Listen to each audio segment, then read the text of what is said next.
Só que eu costumo falar, mano, o Real Madrid não tem rival, mano. Porque se você vê a diferença, tipo, do Real Madrid pros outros times, tipo...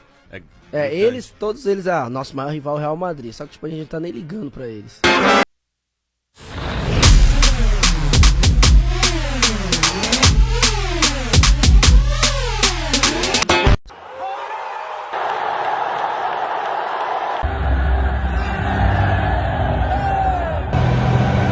I admit that we look down on these small clubs that like to call themselves rivals of Real Madrid. There is no club we can truly consider our rival.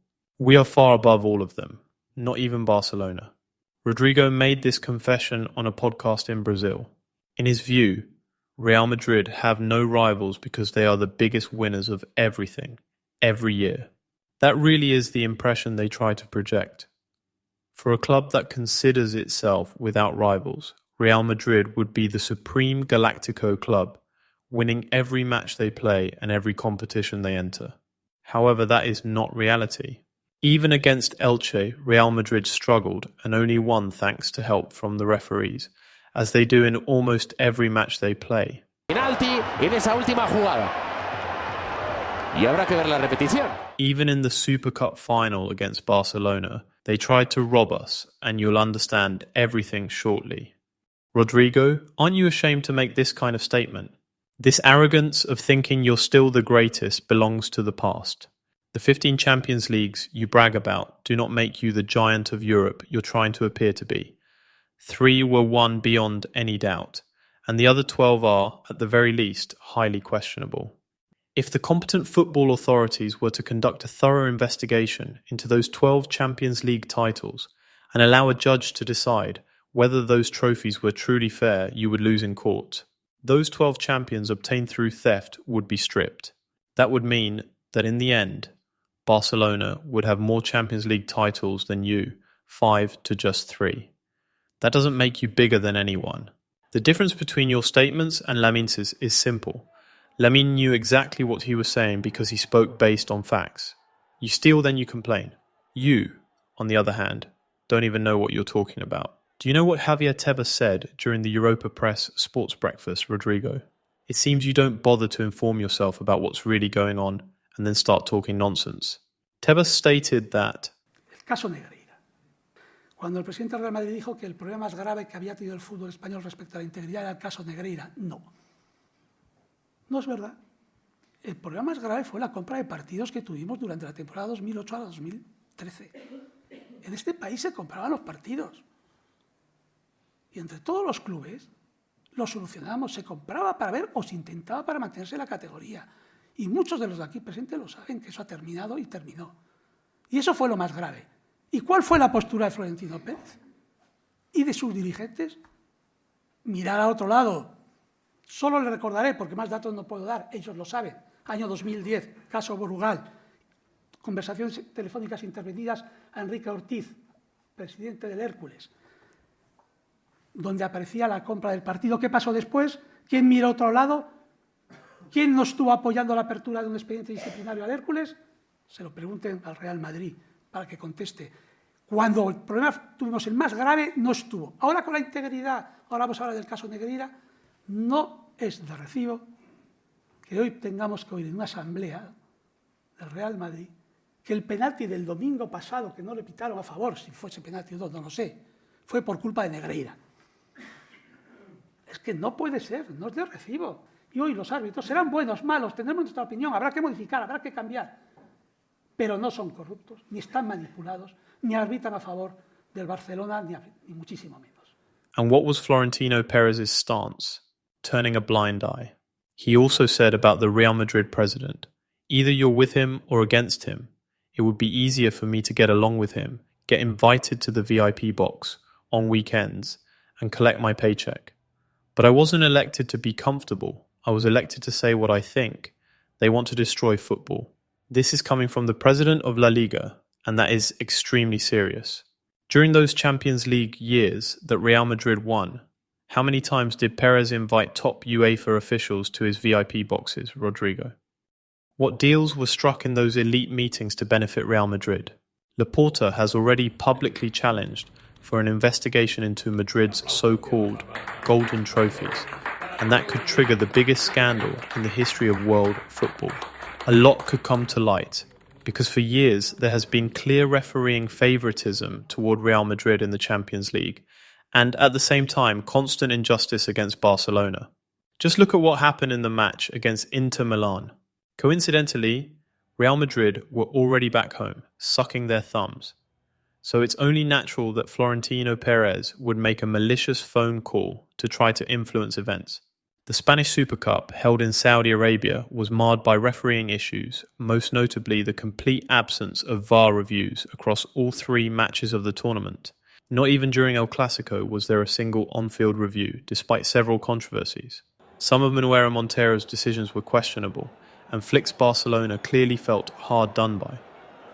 Before the match, the Spanish Football Federation announced a last-minute change to the officiating crew. José Luis Manuel Montero would be the referee. However, Manuel Montero has a track record that is significantly more favourable to Real Madrid than to Barcelona, along with VAR officials who have already overseen recent Clásicos.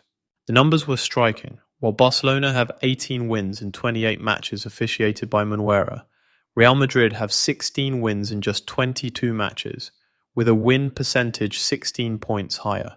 Given the history and the last-minute switch, the Spanish media question whether the change was truly unavoidable or merely a pretext to appoint an officiating team more convenient for Real Madrid in a decisive final. It seems they were right, let's be honest. The referee was eager to favour Real Madrid in this match. When Manuel Montero showed a straight red card to Frenkie de Jong for his challenge on Kylian Mbappe, VAR was not consulted. The referee explained he was sent off for the following reason: making a tackle with excessive force on an opponent while contesting the ball. Yet the referee took a very different approach when Pedri had the ball under control and Asensio intentionally and brutally kicked Pedri's foot. However, his influence on the 2-2 scoreline at halftime came from the excessive amount of stoppage time he added after initially indicating 3 minutes. The referee argued that he added more time because Vinicius' celebration took place during the 3 minutes of stoppage time. What remained unclear is that there were actually 7 minutes and 35 seconds of added time. Real Madrid equalised with Gonzalo's goal from a corner kick at the 50th minute, beyond the 49 minutes that should theoretically have been played, including the initial 3 minutes of stoppage time and the minute after Vinicius' equaliser.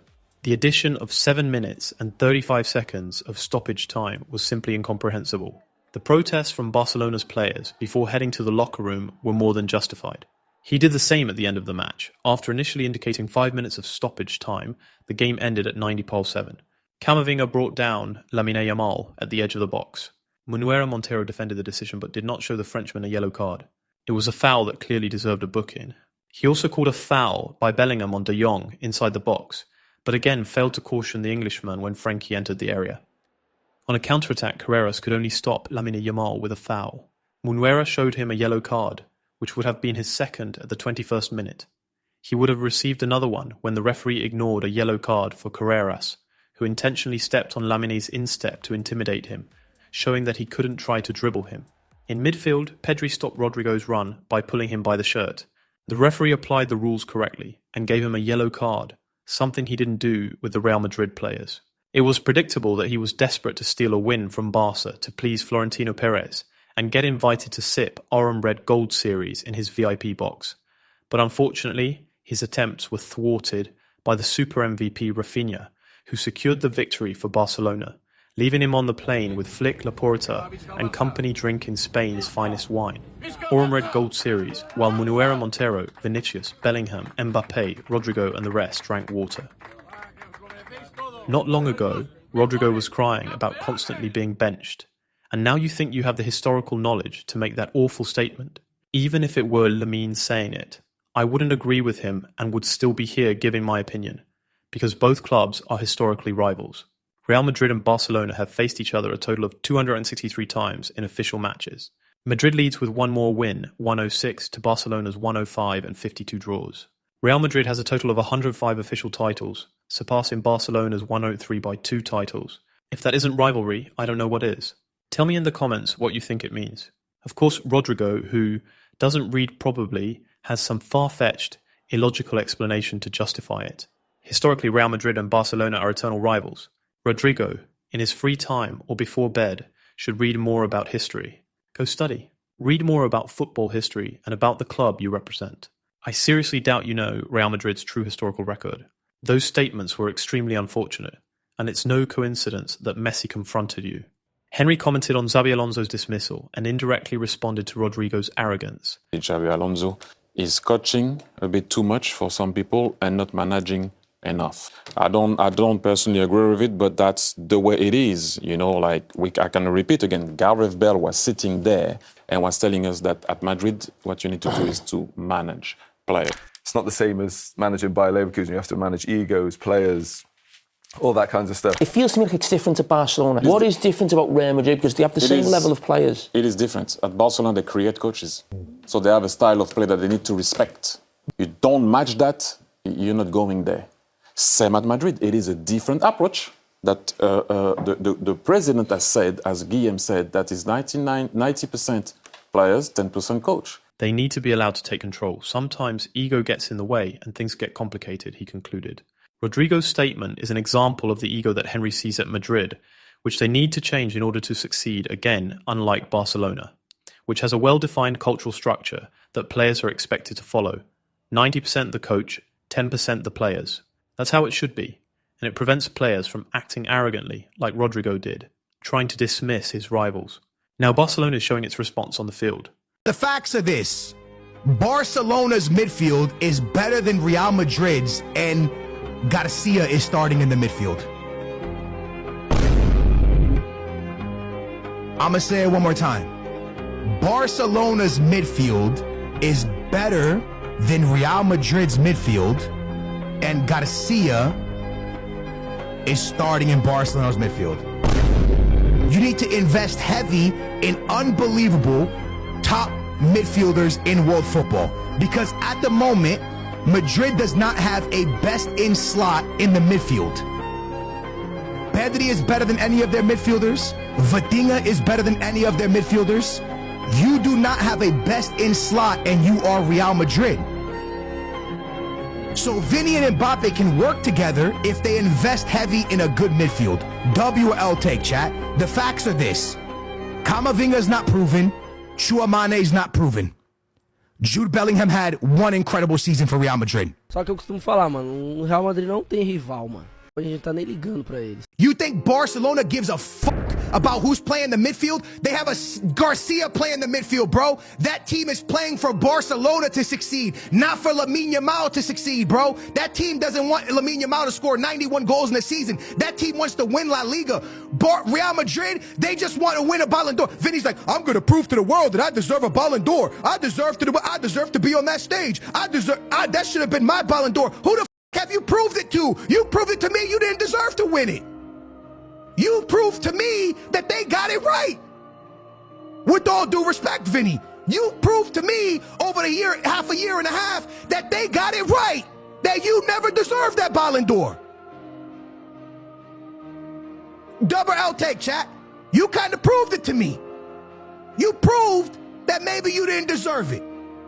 That's all I'm saying. You low-key proved it to us. Thank you for proving it to the world, because we thought you deserved it. Egos, egos, egos. I'm confident that Rodrygo can return to his best form. I spoke with him, and he has a positive mindset, is motivated, and ready for when we need him, said Alonso. Alonso said that, but the truth is, he never really needed you after those statements. He only used you in recent games under pressure from management because he knew perfectly well that, technically, you were far below the required level. There was even talk of selling you because you weren't good enough to play in Xabi Alonso's team. Real Madrid lives much more in the past than the present. In recent years, it hasn't dominated Europe consistently, nor commanded absolute respect. A truly superior club doesn't need to declare it publicly. The results speak for themselves. Barcelona doesn't gain prestige simply by being Real Madrid's rival. That rivalry has existed for over a century and was built through titles, decisive confrontations, cultural impact, and global relevance. Barca is a global institution on its own merit, not because it rivals someone. While Real Madrid changes style depending on the squad, Barcelona is a historical benchmark for a footballing model. La Masia, possession-based play, developmental football that has influenced the entire world. Superior clubs inspire, they don't just collect trophies. In recent head-to-heads, Barcelona has often been superior to Real Madrid, including historic thrashings. If Real were truly that superior, this balance, or even Barca's recent dominance, wouldn't exist. Global prestige is not exclusive to Madrid. Barcelona ranks among the most followed clubs in the world, with a greater cultural and media impact, and has produced more legendary players: Messi, Xavi, Iniesta, Busquets. This doesn't come from rivalry with Real Madrid, but from the club's own greatness. Rodrygo is not yet a club legend, he isn't a historical figure, and he has already publicly complained about lack of playing time. A player still trying to establish himself doesn't have the moral authority to make such a haughty statement. When a player says that other clubs gain prestige just by facing Real Madrid, he diminishes the history of European football as a whole. Milan, Bayern, Liverpool, Manchester United and Barcelona don't need Madrid to be giants. Statements like this fuel the perception of institutional arrogance, disconnection from current reality, disrespect for football history, and a lack of intellectual curiosity to research the facts. Rodrygo's comments make no sense because they ignore football's history and disrespect giant clubs, don't reflect the recent reality, and come from someone who hasn't yet earned the status to speak this way. He should read more books and study history, not just football, but a variety of topics to gain sensitivity and understanding of rivalries like Barcelona versus Real Madrid. Do you agree with Rodrygo's statements?